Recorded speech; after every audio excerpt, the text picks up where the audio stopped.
నమస్కారం.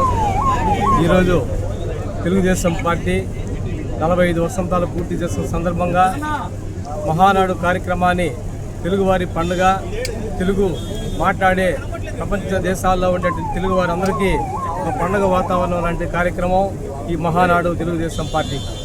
ఈరోజు తెలుగుదేశం పార్టీ ఆవిర్భవించిన తర్వాత మొట్టమొదటి మహానాడు కార్యక్రమాన్ని ఈరోజు నెల్లూరు జిల్లా వేదిక కావడం, ఆ నెల్లూరు జిల్లాలో మా యొక్క కోవూరు నియోజకవర్గం, మా యొక్క వేమిరెడ్డి ప్రశాంత్ రెడ్డి గారి కోవూరు నియోజకవర్గం ఇక్కడ వేదిక కావడం మా అందరికి చేసుకున్న అదృష్టం. ఈరోజు నెల్లూరు జిల్లాలో ఈ మహానాడుని రాష్ట్రంలో ఎన్ని మహానాడులు జరిగినాయో ఒక ఎత్తు అయితే నెల్లూరు జిల్లా మహానాడు ఒక ఎత్తుగా ఉండబోతుందని కూడా ఈ సందర్భంగా తెలియజేసుకుంటున్నాం. ముఖ్యంగా ఈ మహానాడు కార్యక్రమం 26, 27, 28, 29 3 రోజులు ఈ కార్యక్రమం జరుగుతూ ఉంది. ముఖ్యంగా 27, 28 2 రోజులు డెలిగేటెడ్ సమావేశాలు ఉంటాయి.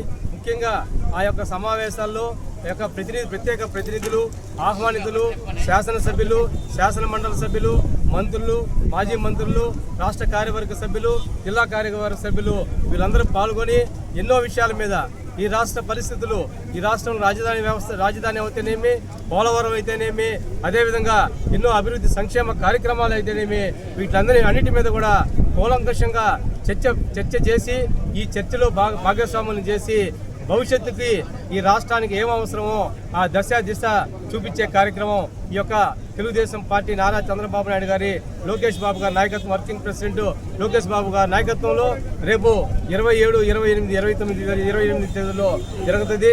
అదేవిధంగా 29 మధ్యాహ్నం దాకా కూడా ఇదే విధంగా డెలిగేట్ సభ ఉంటుంది.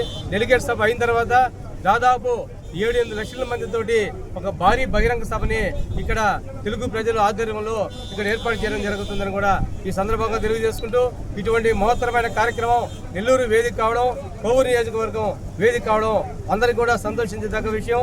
అంతేకాకుండా ఆంధ్ర రాష్ట్రంలో భవిష్యత్తులో తెలుగుదేశం పార్టీ ఏ విధంగా ముందుకెళ్ళాలి, కూటమి ప్రభుత్వంతో మనం ఏ విధంగా ముందుకెళ్లాలని ఈ యొక్క ఆలోచన కూడా ఇక్కడ అందరూ కూడా సమీక్ష చేయడం జరుగుతుంది. కాబట్టి అభివృద్ధి సంక్షేమ కార్యక్రమాలకి ఇక్కడ ఎటువంటి లోటు లేదు.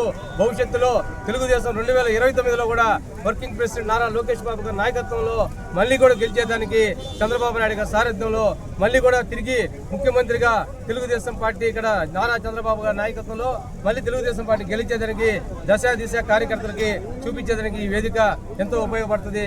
కాబట్టి ప్రతి ఒక్కరూ ఈ యొక్క పండుగ వాతావరణానికి అందరూ కూడా జయప్రదం చేయవలసిందిగా కోరుతున్నాం. జిల్లాలో ఉన్న అందరి నాయకత్వాలు సమిష్టిగా ఈ యొక్క కృషి చేసి ఈ యొక్క మహానాడుని ప్రతి ఒక్కరూ కూడా జయప్రదం చేస్తామని కూడా ఈ సందర్భంగా తెలియజేసుకుంటూ సెలవు తీసుకుంటాం. జై తెలుగుదేశం.